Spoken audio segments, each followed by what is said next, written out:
Au cœur de la guerre syrienne, au milieu du chaos et des conflits enchevêtrés, sont apparues en 2015 les forces démocratiques syriennes, connues sous l'acronyme FDS.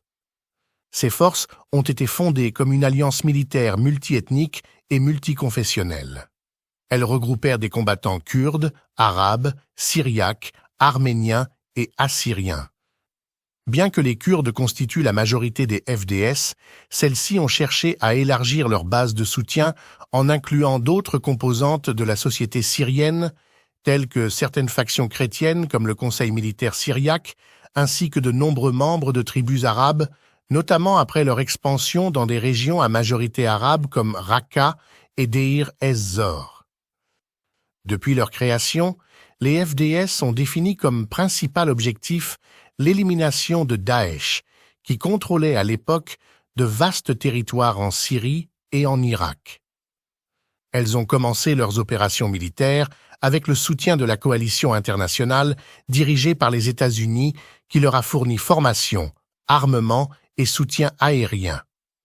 Les FDS ont mené des batailles décisives telles que celle de Kobané Aïn al-Arab et la libération de Raqqa, considérée comme la capitale de Daesh.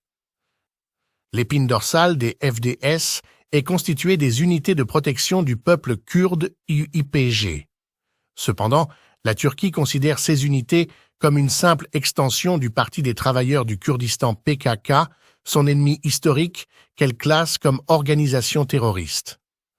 La Turquie n'a donc pas hésité à armer des forces opposées aux FDS dans le nord de la Syrie, unissant ses forces sous le nom de l'armée nationale syrienne. Pendant ce temps, le soutien américain aux FDS n'a pas cessé, s'accompagnant de la construction de bases américaines dans le nord-est de la Syrie, ce qui a généré un grand désaccord politique entre les Américains et les Turcs.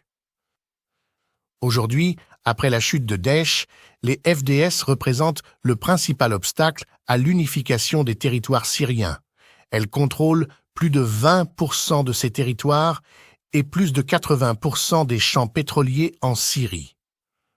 Le gouvernement de transition à Damas appelle ses forces à déposer les armes, tandis que celles-ci réclament des garanties contre toute attaque de la Turquie et des forces qui lui sont alliées sur les zones de présence kurde.